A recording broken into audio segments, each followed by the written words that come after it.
6월 9일 말씀 묵상하겠습니다. 함께 기도하겠습니다. 하나님 감사합니다. 우리의 마음을 감찰하시는 하나님을 기억하게 하여 주시옵소서. 우리의 삶의 행위가 여호와를 경외함으로 공의와 정의의 삶을 살아가는 거룩함을 드러내게 하여 주시옵소서. 예수님 이름으로 기도했습니다. 아멘. 오늘의 말씀은 잠언 21장 1절부터 14절까지의 말씀입니다. 말씀을 함께 살펴보시기 전에 개인적으로 말씀을 꼭 읽으시고 묵상하는 시간 가지시기 바랍니다. 21장 1절입니다. 왕의 마음이 여호와의 손에 있음이 마치 본물과 같아서 그가 의미로 인도하시느니라 라고 말하고 있습니다.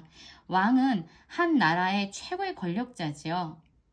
그 사람의 마음조차 사실은 여호와 하나님의 통치와 다스림 가운데 있다라고 말씀합니다.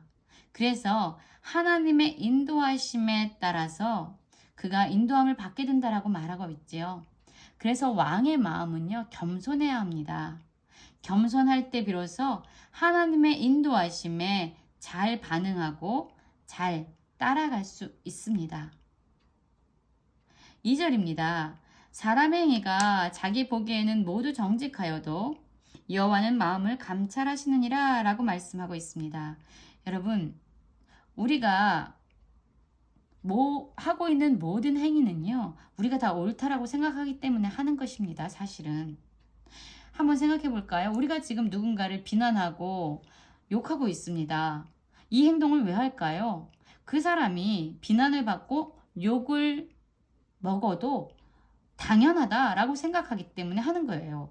내 행위가 옳다라고 생각하고 있기 때문입니다.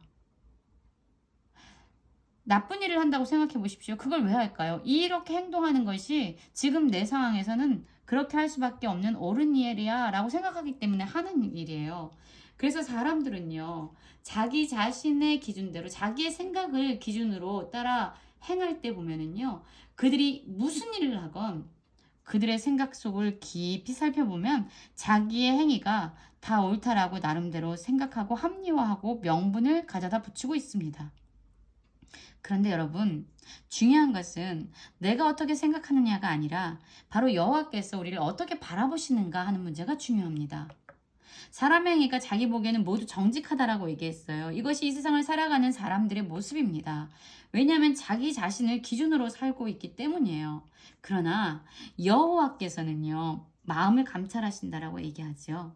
그 사람의 동기가 왜 그러한 행위를 하는지 그 마음을 감찰하시기 때문에 하나님이 어떻게 생각하시는가가 더 중요하다라고 말하고 있어요. 그래서 내가 생각하기에 옳아 라고 생각하는 일을 행하는 것이 아니라 우리의 마음을 감찰하신 하나님께서 내가 이러한 행동을 할 때 어떻게 바라보실까를 생각하면서 그 일을 선택하면서 살아가야 합니다. 마음을 감찰하시는 분. 우리는 우리 자신의 마음조차 속일 수 있지만 결코 속이지 아니하고 모든 것을 감찰하시는 하나님의 관점에서 우리가 삶을 선택해 나가는 그런 지혜가 우리에겐 필요합니다. 3절입니다.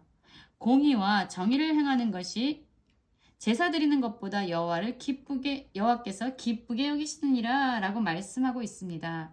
여러분, 하나님께서는요, 그냥 우리가 주일에 한번 교회 가서 예배당에서 교회에서 예배 드리는 거 그거를 단지 기뻐하시는 것이 아니라 그거보다 더 기뻐하시는 것이 있어요. 그것이 무엇입니까? 그렇지요. 공의와 정의, 바로 하나님의 성품이죠. 하나님의 성품으로 하나님을 인정하면서 하나님을 경외하면서 삶을 살아가는 것이 여호와께 더 큰 기쁨이 된다라고 말씀하고 있습니다.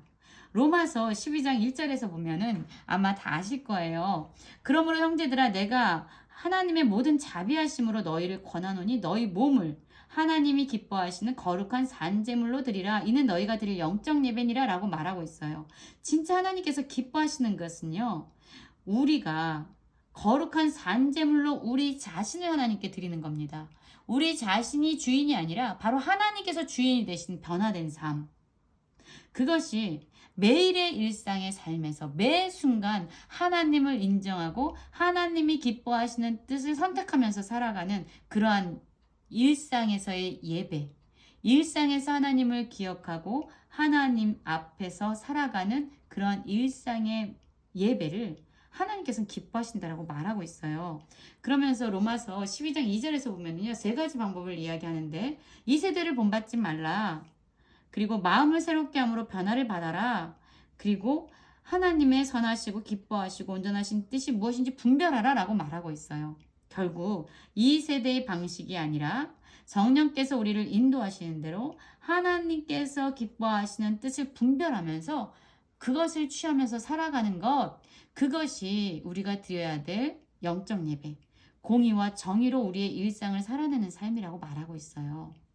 여러분, 우리의 예배가 단지 주일에만 하나님께 드려지는 그러한 종교의 어떤 규율에 매인 예배가 아니라 매 순간 하나님을 인정하면서 그분 앞에서 우리 자신을 드리고 하나님이 주인 되시는 삶을 살아가는, 하나님이 기뻐하시는 그런 영적 예배를 드리는 모든 성도님들이 되면 좋겠습니다.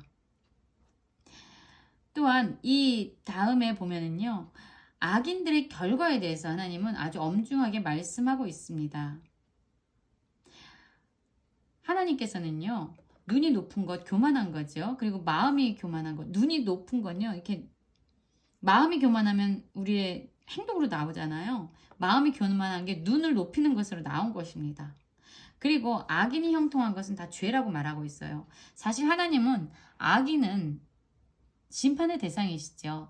하나님이 축복하시는 자, 형통케 하시는 자는 바로 선한 자들, 의인들입니다. 그렇기 때문에 이러한 교만한 자들과 악인이 형통한 것은 다 죄라고 말씀하고 있어요. 그리고 이렇게 속이는 말, 재물을 모으는 것, 속이는 말로 재물을 모으는 불의한 방법, 하나님이 원하지 않는 공의와 정의를 외면해버리고 불의한 방법으로 재물을 모으는 것은 죽음을 구하는 것이다 라고 말하고 있어요. 죽음이 바로 악인들의 결과고요.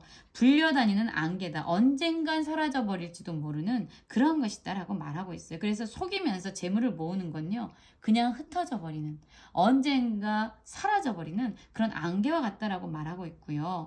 악인의 강포는 자기를 소멸한다라고 얘기하고 있어요. 여러분, 악인들의 이런 폭력적인 것들, 그건요, 다른 사람을 파괴하기 이전에 자기 자신을 소멸한다라고 얘기하고 있습니다. 왜냐하면 하나님의 성품인 이런 정의를 싫어하기 때문에 그들이 마땅히 받게 되는 그러한 결과라고 이야기하고 있습니다.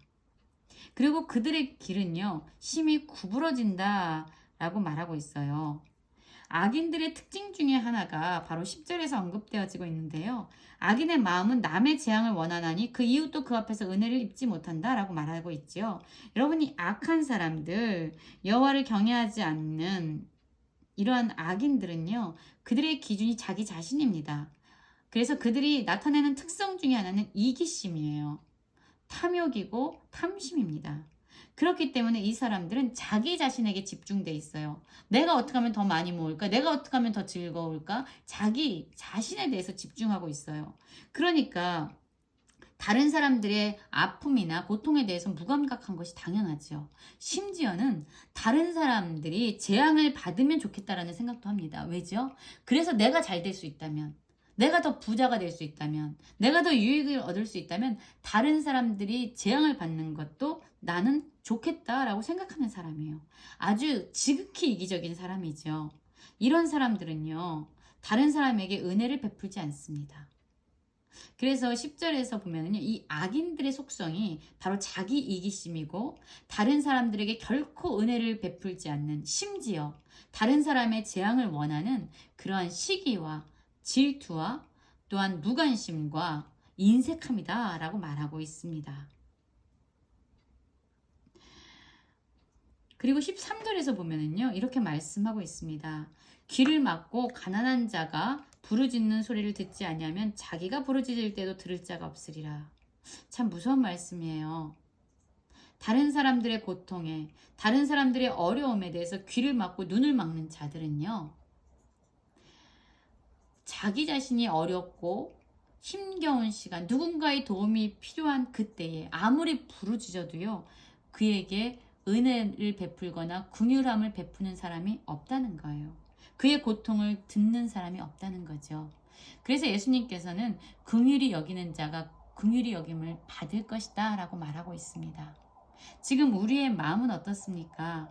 이런 이기적인 마음으로 살아가고 있지 않습니까? 다른 사람에 대해서 무관심하고 다른 사람이 어떻게 되든 나는 상관없고 다른 사람이 얼마나 고통스럽든지 그들의 부르짖음에 대해서 나는 귀를 막고 그들의 고통의 모습에 대해서 난 눈을 가린다라고 그렇게 무감각하게 이기적인 마음으로 자기중심적인 생각으로 살아가고 있지는 않습니까? 우리의 삶이 긍휼을 베푸는 삶이 되기 원하고 또한 우리의 마음을 감찰하시는 하나님 앞에서 우리가 공의와 정의를 행하는 일상 속에서 여호와를 경외하며 하나님이 기뻐하시는 영적 예배를 드리는 모든 성도님들 되시기를 간절히 기도합니다.